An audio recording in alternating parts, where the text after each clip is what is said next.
Welcome to the Photography Opinion Podcast. We discuss all things photo, video, and camera related. I'm Ben Lucas. And I'm Stuart Marlantis. And this is Photo Op.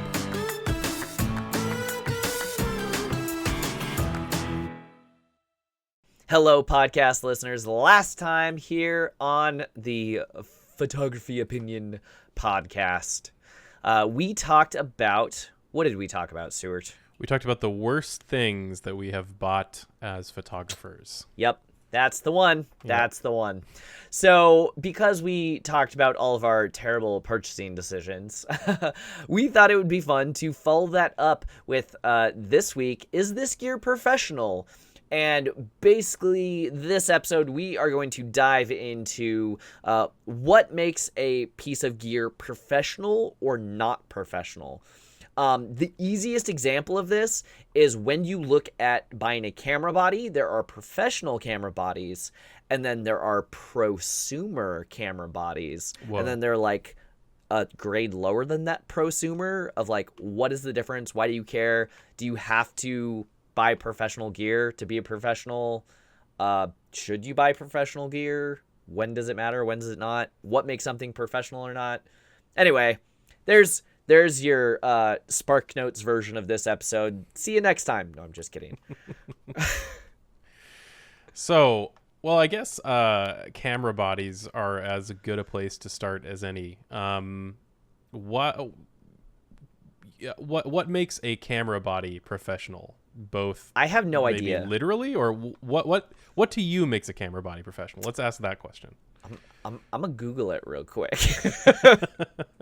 All right, so here's one definition that I found. A consumer camera is a camera that limits all of the adjustments that you are allowed to make. So few, if any, of the features can be manually set. Instead, the user is presented with presets like sunset or sports or landscape. So pretty much everything is automatic and you have very little control over your final image. I think that's a pretty decent starting point. Yeah.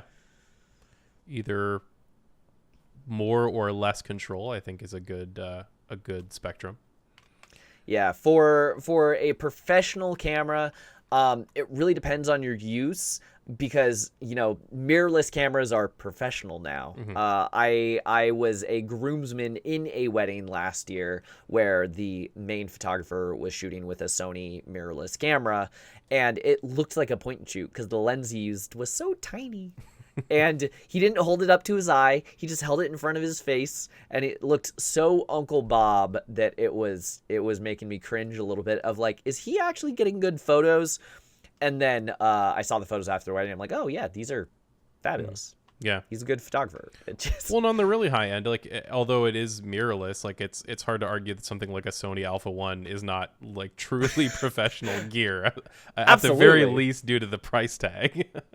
Absolutely. Sure, it looks like one of their lower end models, but definitely professional level. At least nowadays, especially with now Canon and Nikon, and kind of everybody's getting into the mirrorless game, so that market's changing a little bit. But that what you bring up, the question of sort of style or like body form factor is interesting because cameras used to be you'd have like the full body would include like a huge chunk on the bottom that a lot of cameras have foregone nowadays that you can use to shoot vertically, and now you buy that as a separate add-on if you need something like that, usually as a battery, like it's a battery grip add-on that allows you to do that. But I remember with cameras my dad shot 20 years ago now, the true professional cameras of that time had these gigantic bodies where there was no like battery grip accessory. That was all part of the actual body.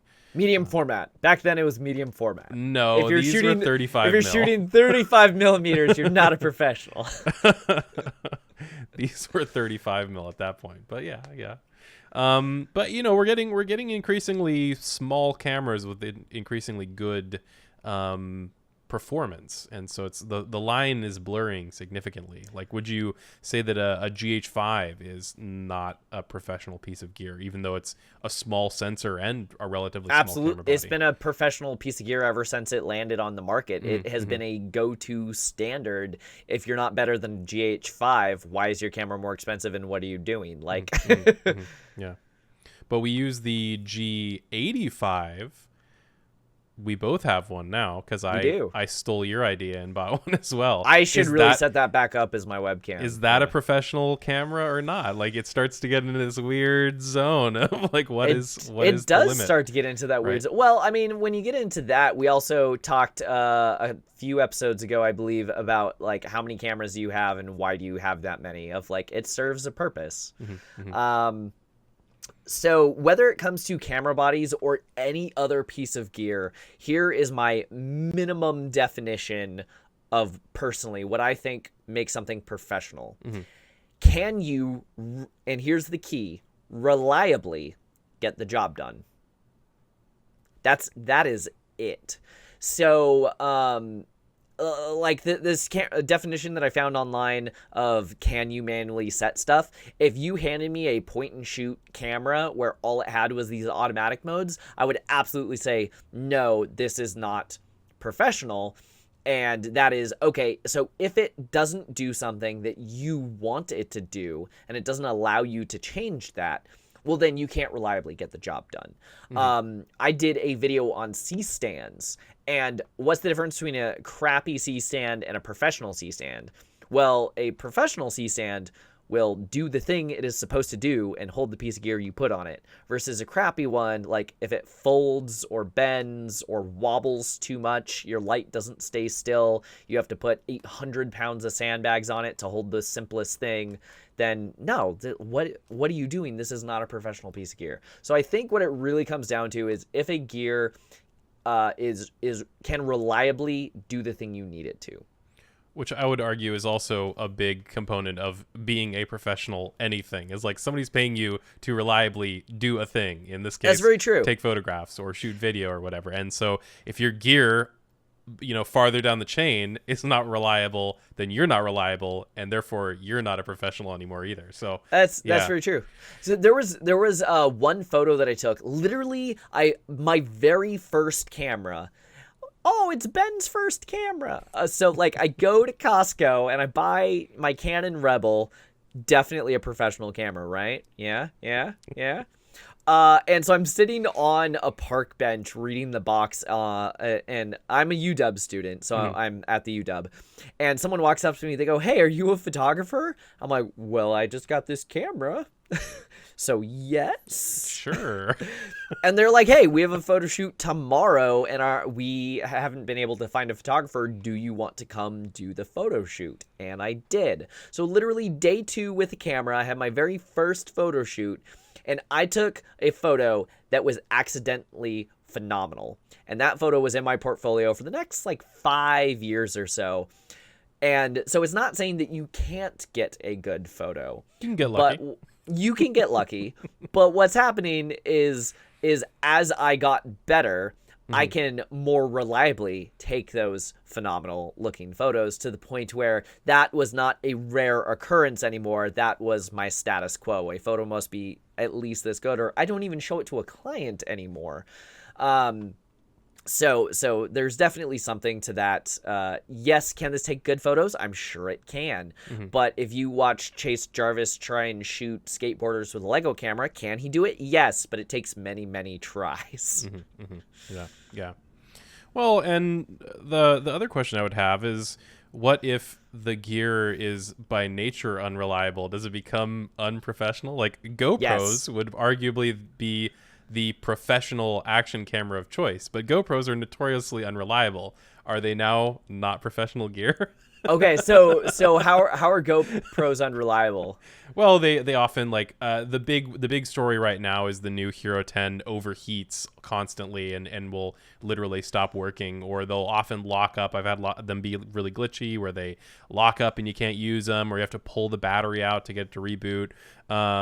They're arguably the professional action camera, but are you not a professional now if you use GoPros because they're unreliable?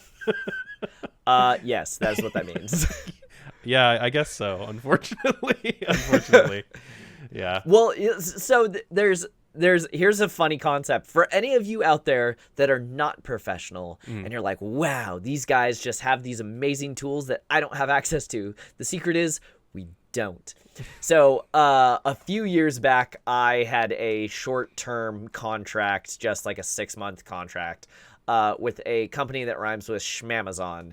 And when I saw their under the hood tools, everything was homegrown, home coded by their internal teams, and it was a mess. And I'm like, oh, this is what professionals use.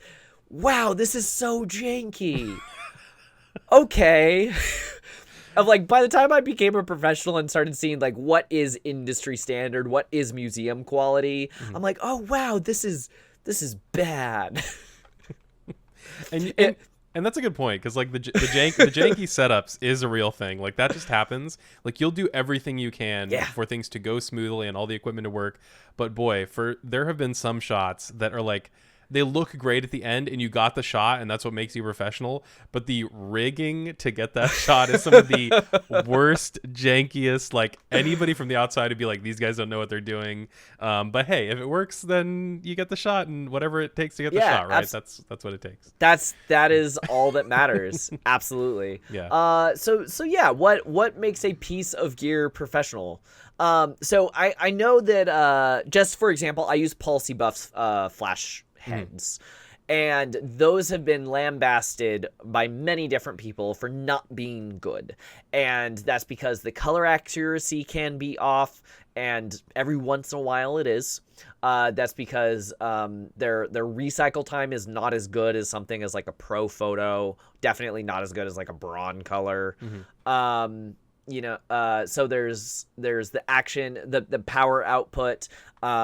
There are just so many different things about them. They need separate power. They are not monolight, so they don't have the power in the head. And some people are like, oh, well, I need the Pro Photo or the Braun color monolight because a battery pack. Well, like, battery packs are a thing. Yeah.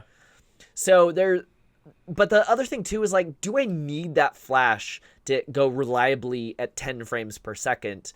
I'm not shooting an ad of a skateboarder flashing over like a jump where I need to do that. When you're setting up a headshot for a corporate client, like, does it get the job done? Yes, it does. Does it do it reliably? Yes, it does. Does it work well? Yes, it does. I would call that a piece of professional gear. Yeah, I was gonna say the other angle to this, other than being reliable, is, does it do the thing? Does it do the job? Does it accomplish the task? Like, is it good enough? Which maybe is a lower bar in certain pieces of equipment than others, but like, is it good enough? If it's good enough, great. If it can accomplish the task, great. Like, is it the fanciest, most expensive, most cool thing that costs 100 times as much? Maybe not. But as long as it accomplishes that task, does it well, and does it reliably, then cool. That's professional gear. Everyone pause this podcast right now. Go to YouTube and just type in 1DX Veep. That is a great scene. The camera clip that comes up is phenomenal. Basically, the point of it is, do you need a 1DX? Probably not. And if you need a 1DX, if you truly need a 1DX, if you're shooting herons swooping out, or you're shooting a football game, then yeah, sure, get a 1DX. I mean, it's funny on that note. It's the same thing of like when we talked about different cameras for different purposes. Would I ever want to shoot a wedding with my 5DS? No. That camera is so slow. Like, the buffer is just awful. But for what it's good at, like, it is the camera. Like, if you're shooting it some is a phenomenal camera, super high res stuff, great. Yeah. Yeah, if you need high res for landscape or studio, it's phenomenal. But if you need high ISO or fast shutter speeds or a long buffer with motor drive, it's not good. That doesn't necessarily make it a professional camera, but it's professional for a different use, essentially. Yeah. Yeah.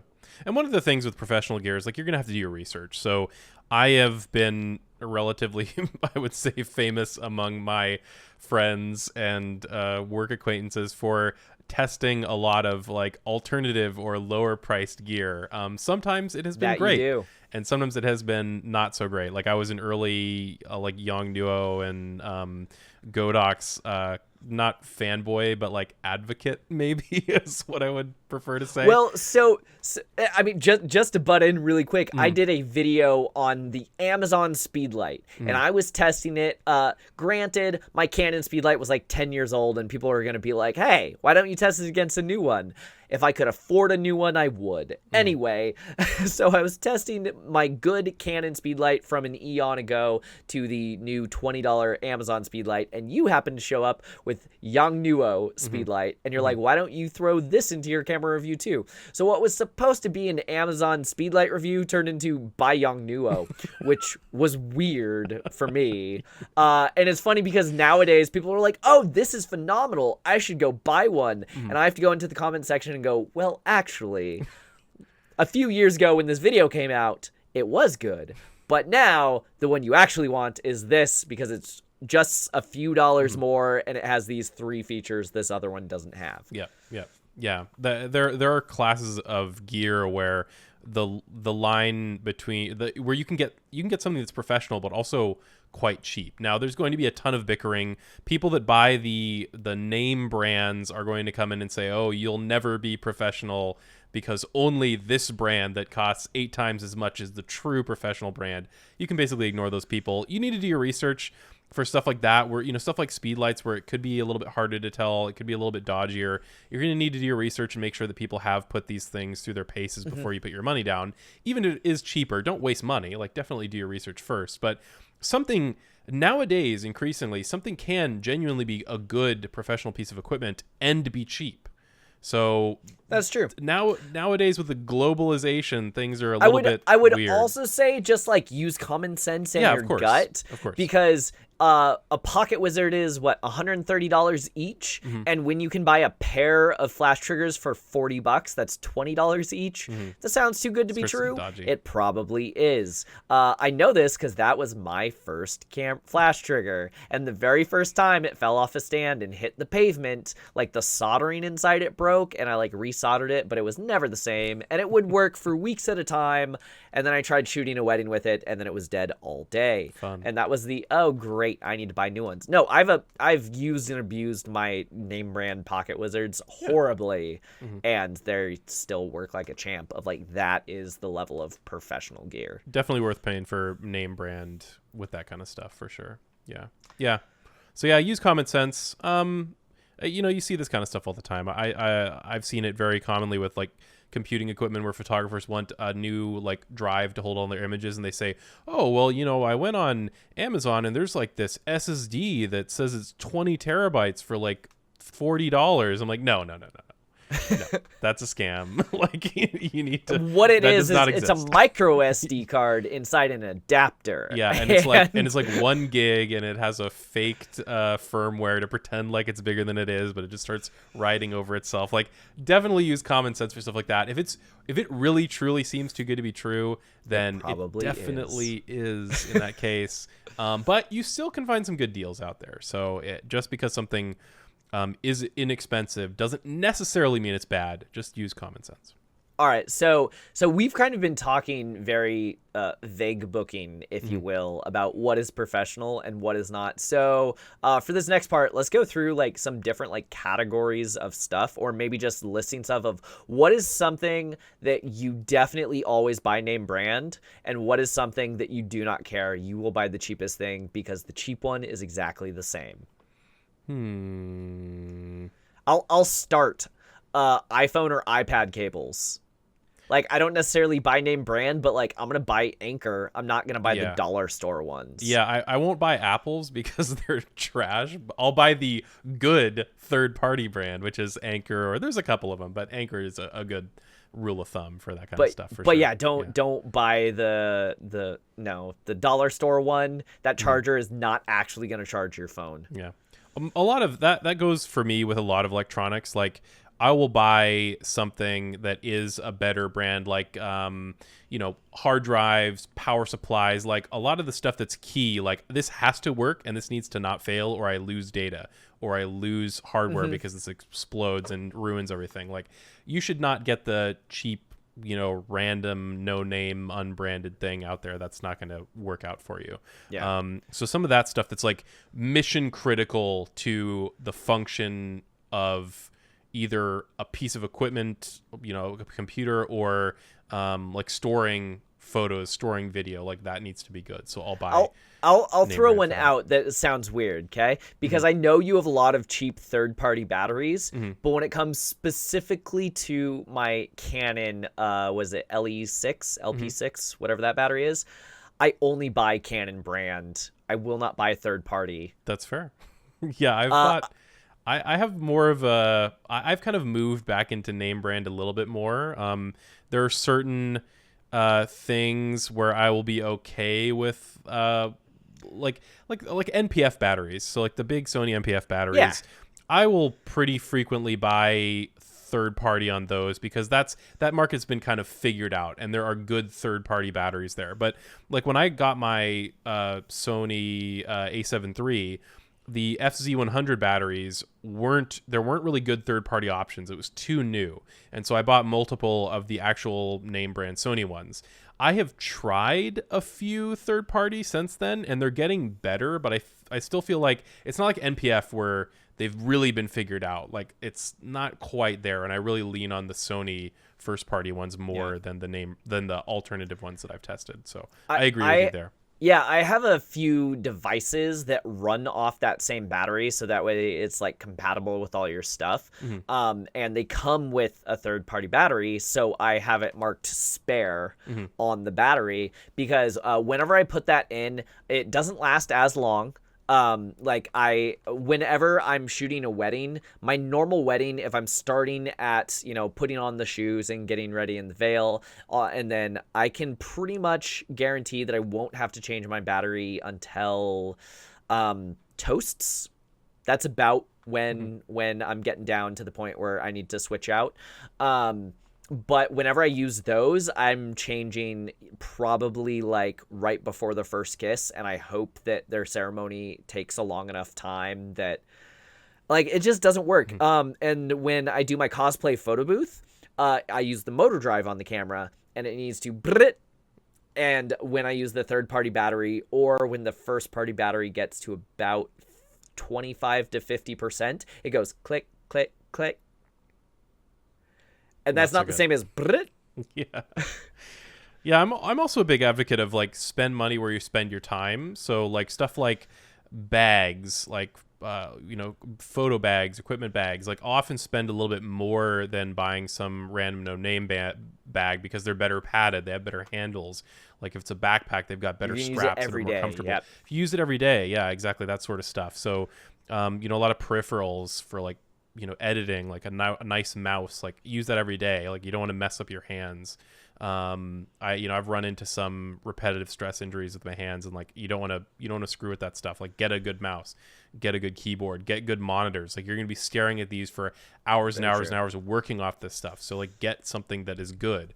So where you're spending your time, you probably should spend a little bit of extra money in those kind of instances. All right, so let's see. We've hit a couple of this is where we absolutely say get the name brand, obviously professional one. What are some categories of gear or things where it does not matter? Like as long as it gets the job done, just buy whatever. Like I know I have a ton of like Watson and Wasabi like GoPro batteries. Yeah, definitely third-party batteries for like less expensive cameras. GoPro stuff, whatever. My G85, I have third-party batteries for, and I'm like, it works. HDMI cables, yeah, they're all the same. HDMI cables, lots of cables now, especially if it's a digital signal. You might if it's a signal cable and not a charging cable. I feel like charging cables, I'm a little pickier. Yeah, charging cables, it's probably better to spend a little bit of extra. And for something like an XLR cable, like a cable that's not digital, an analog cable, it probably is worth spending a little bit more for something that's nice and shielded and good. But if it's a digital cable like HDMI, like the signal either works or it doesn't. Yeah. So you don't need to spend tons of money for some, diamond encrusted gold plated thing. You don't need it. It's digital. Let's see. Another category that I think you can get away with is flashes. So lights in general, really. A pop of white light is a pop of white light. The only thing that like, you can get into the nuances of like tea time, of like how quickly the flash actually like falls off if you're trying to like freeze action. You can get into the nuances of like recycle time or how many watts or lumens. But I mean, as long as it gets the thing done that you need, I don't really care. These aren't expensive, like what the name brand for these lights right now would probably be Elgato for like computer desk mounted lights. These are GVM lights. These are cheap third-party LED lights. Not super cheap, but cheaper than the name brand, and they put like out half the price. Yeah, they put out light that's good enough. Like, it works for me. This is probably more of a controversial one, but I don't own any first-party Sony lenses. I don't own any Sony branded lenses. I don't own any first-party Canon zoom lenses. And I have no desire to do so. So I'm not saying, okay, before we get into this, I'm not saying buy the cheapest, crappiest lenses, because that's not what I'm saying. But, Tamron, stuff like that is really good nowadays. Sigma is really good nowadays. Heck, I've been tempted by some like even cheaper ones. There's like something Artisans is some random brand. Like, there have been, even Yongnuo made lenses for a little while that were like, oh, those might be kind of good. For a nifty 50, like, it might be worth trying. I don't know. So my nifty 50 is Canon branded, but I also bought it. Oh dear Lord, I'm about to date myself. This is when did I buy it? 2008, 2009. I bought it 2009. So was that 12 years? Did I do that math? Yeah. So back then, your options were a lot slimmer than they were today. And basically what your options are is, here is a lens that costs roughly the same, but you can save like $20 and it weighs twice as much and the quality's not as good. Or it's like full manual focus or something. Yeah. I'm like, no, I'll just spend I think it was like $250 or something and just get the lens. I also bought a 20 mil prime that's Canon branded, and that one is all the other things on the market. It was the size and weight of, like, that one's even smaller than my 50 mil. It is a very tiny lens, and all of the comparable ones weighed like a full pound like were the size of your fist. So it's like, okay, that's worth buying. But when I had to buy a 7200, I bought Sigma, and the Sigma one weighs more. Of like, I wasn't rich enough to spend double to get one that weighed like 200 grams less. And the extra fun thing about like Sigma and Tamron being so good nowadays is often optically the Sigmas and the Tamrons actually outperform the first party lenses. Like, now they do. So they'll take half the price and better optical performance. Maybe it weighs a little bit more, but if you don't mind a little bit of extra weight, and not even like, the Tamron 28 to 75 is lighter than a 28 Sigma to 70. is notoriously just more heavy than other lenses. But I've talked about this in a YouTube video before. Canon and Sigma spin the same direction, and Nikon and Tamron spin the same direction.